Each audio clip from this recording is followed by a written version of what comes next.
હું આજે કંઈ તમારી સાથે રેસીપી નથી શેર કરવાની, પરંતુ આપણે માખીઓનો એટલો ત્રાસ વધી ગયો છે ને કે આપને આમ કંટાળો આવી ગયો છે.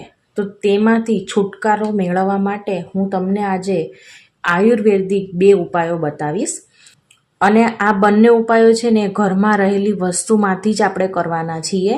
અત્યારે ચોમાસાની સિઝન છે તો માખીઓનો એટલો ત્રાસ વધી ગયો છે ને કે એકદમ આપને આમ કંટાળો જ આવી ગયો છે અને રોગચાળો એટલો ફેલાય છે. તો તેમાંથી છુટકારો મેળવવા માટે સૌથી પહેલો આપણે ઉપાય કરીશું. તો તેના બધા ઇન્ગ્રેડિયન્ટ્સ જોઈ લેશું. તો અહીંયા જુઓ, મેં 3 થી 4 જેટલા તમાલપત્ર જે બધાના ઘરમાં આસાનીથી મળી રહી છે. અને અહીંયા 2 પાવડા જેટલું ઓઇલ, આપણે જે ખાવાનું કોઈ પણ તમે ઓઇલ લઈ શકો છો. તો અત્યારે મેં સિંગ તેલ અહીંયા લીધેલું છે.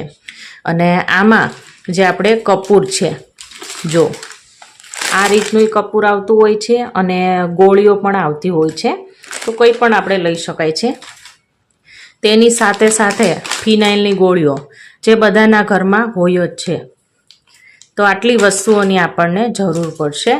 તો આપણે પહેલો ઉપાય જોઈ લઈએ. તો તેના માટે આવી રીતના આવા કાગળો તો બધાના ઘરમાં હોય જ છે, અથવા તો ન્યૂઝપેપર પણ તમે કંઈ પણ આપણે લઈ શકીએ છીએ.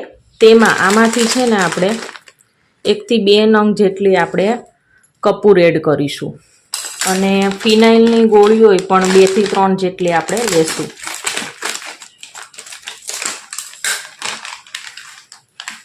બે નંગ અત્યારે લઈ લીધી છે. અને આની સ્મેલ તો તમને ખબર જ છે કે કેટલી સ્ટ્રોંગ હોય છે. એટલે આવી રીતના આપણે કોઈ પણ એક કાગળ કે ન્યૂઝપેપર લઈ લેવાનું અને પછી આપણે આનો છે ને ભૂક્કો કરવાનો છે. તો આપણે છે ને જો ખાવણી દસ્તામાં ડાયરેક્ટ આપણે આને ભૂક્કો કરીએ ને તો તેની સ્ટ્રોંગ સ્મેલ તેમાં બેસી જાય છે. એટલે આવી રીતના કોઈ પણ એક કાગળ લઈ, જો આવી રીતના છે ને પછી તેને ભાંગી નાખવાનું. તો મિત્રો, અત્યારે ચોમાસામાં તો તમને ખબર જ છે કે માખી મચ્છરોથી બધા રોગઈ કેટલા ફેલાણા છે.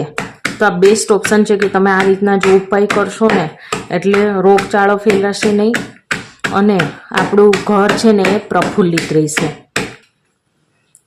તો જુઓ મિત્રો, આ રીતના ભૂક્કો થઈ ગયો છે, પણ સાઈડમાંથી હજી આ ગાંગડા દેખાય છે.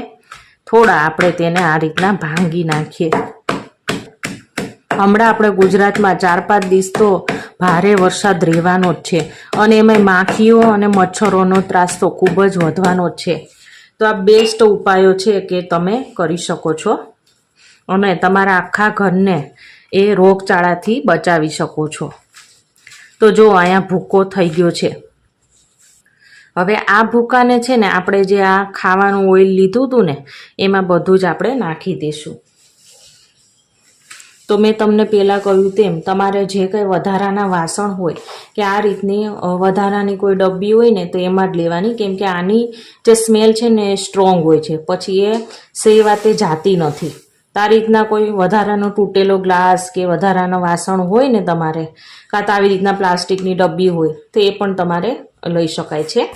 તો જો આમાં છે ને મેં આમાં બધો ભૂકો લઈ લીધેલો છે. અને હવે આપણે છે ને જો આવી રીતના તેને મિક્સ કરી દઈએ. જો આ ઓઇલ સાથે કેવું સરસ બધું આપણે જે કપૂર ને ફિનાઇલની ગોળી નાખી હતી, સરસ આવું મિક્સ થઈ ગયું છે.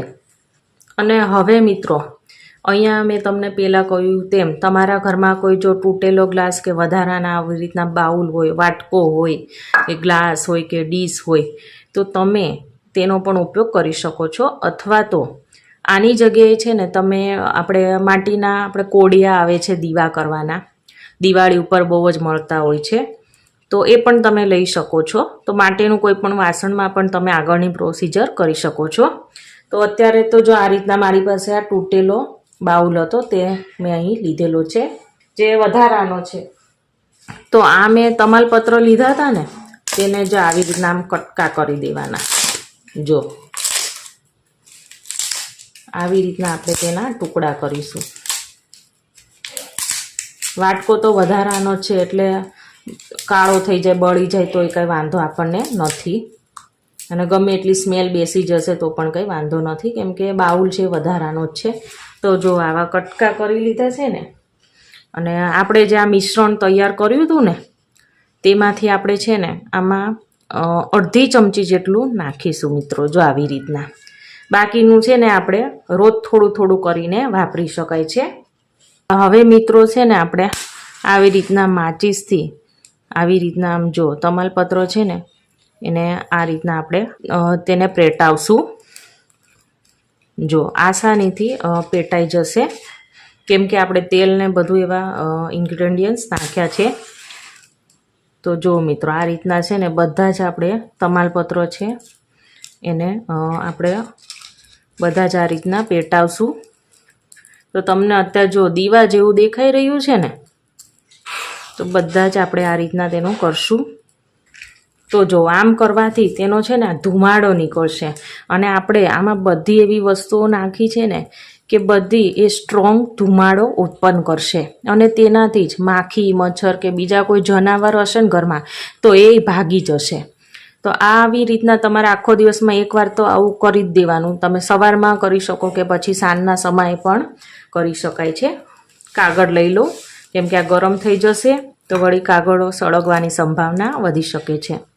તો જો આ એક ઘરમાં રહેલો જ ઉપાય છે કે જેનાથી માખી મચ્છર કે અન્ય જાનવરો હશે ને એ બધાય આપણે ઘરની બહાર ભાગી જશે.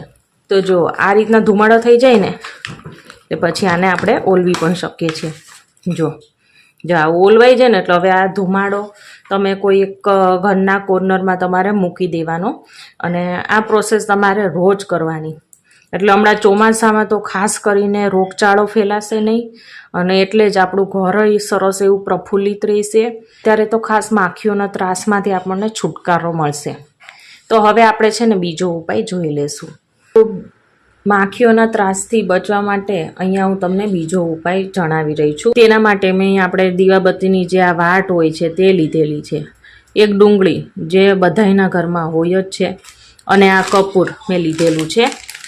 તો તમને પહેલાં બતાવ્યું એમ આ રીતના પણ આવે છે, અને આપણે તેની ગોળીઓ આવે છે, તો પણ એ પણ તમે વાપરી શકો છો. હવે આપણે આ જે ભાગ છે ને થોડો આપણે આ રીતના કટ કરી લેશું, એટલે સારી રીતના ઊભું રહી શકે. અને હવે આ પાછળનો ભાગ છે ને તેમાં જો આ રીતના આપણે છે ને ખાડો કરવાનો છે. જો તો આ લોંગ સમય સુધી આ ઉપાય રહેશે, અને ખાસ તો અત્યારે માખીઓમાંથી તમને છુટકારો મળશે આ કરવાથી. તો જો આટલો આપણે તેમાં ખાડો કરીશું, હજી થોડોક કરી લઈએ. તો જો આ રીતના એકદમ આસાનીથી ડુંગળી છે સ્ટેન્ડ કરી શકે છે. અને હવે એમાં મિત્રો છે ને આપણે સરસો તેલ કે પછી ઘરમાં તમે કોઈ પણ આપણે ખાવાનું તેલ હોય ને એ નાખી શકો છો. તો આમાં જેટલું હમાય એટલું આપણે નાખી દેવાનું, અને તેની સાથે આમાંથી આપણે દીવાબત્તી જે વાટ આપણે આવી રીતના બનાવી લેવાની, અને પછી એમાં આપણે મૂકવાની. જો આવી રીતના જોયું. અને હવે છે ને કપૂરની ગોળી, તમારી પાસે કપૂરની ગોળી હોય તો એ, અથવા તો જો આ રીતના કપૂર હોય ને તો એ આવી રીતના તેલમાં નાખી દેવાની, બરાબર. અને હવે મિત્રો આપણે છે ને તેને પ્રગટાવીશું. તો જુઓ અત્યારે માખીઓને મચ્છરોને એટલો ત્રાસ વધી ગયો છે ને કે આ ત્રાસ છે ને દિવાળી સુધી રહેશે. તો તમે આ ચોમાસામાં તો ખાસ તમે આ રીતના ઉપાયો કરજો જ. અને આ મેં બંને ઉપાયો તમને જે બતાવ્યા એ ઉપાયો છે ને તમે રોજ એક ટાઈમ તો તમારે કરી જ લેવાના. તો આ લોંગ ટાઈમ સુધી આ રહેશે. અને પેલું ધુમાડાનું કીધું એ તમારે કેવું કે થોડી વાર ધુમાડો રહેશે એમ. તો જો આમ કરવાથી આપણે જે કપૂર નાખ્યું છે અને આ ઓઇલ નાખ્યું છે, તો તેનું ધીમે ધીમે કપૂર મેલ્ટ થઈને તેની સુગંધ આખા ઘરમાં પ્રસરાશે, અને તેનાથી માખીઓ અને જે કંઈ મચ્છરો છે એ ઘરથી બહાર જતી રહેશે, ભાગી જશે.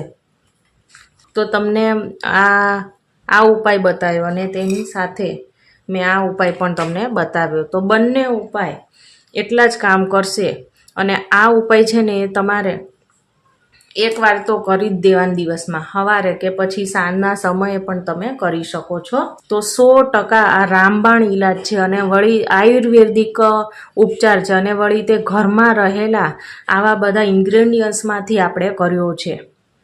તો તમને આજની મારી આ ઉપાયો ગમ્યા હોય તો મારી ચેનલને સબસ્ક્રાઈબ, લાઈક અને શેર કરવાનું ના ભૂલતા. તો આપણે ફરીવાર મળીશું એક નવા જ આવી રીતના ઉપાય સાથે. Thank you for watching.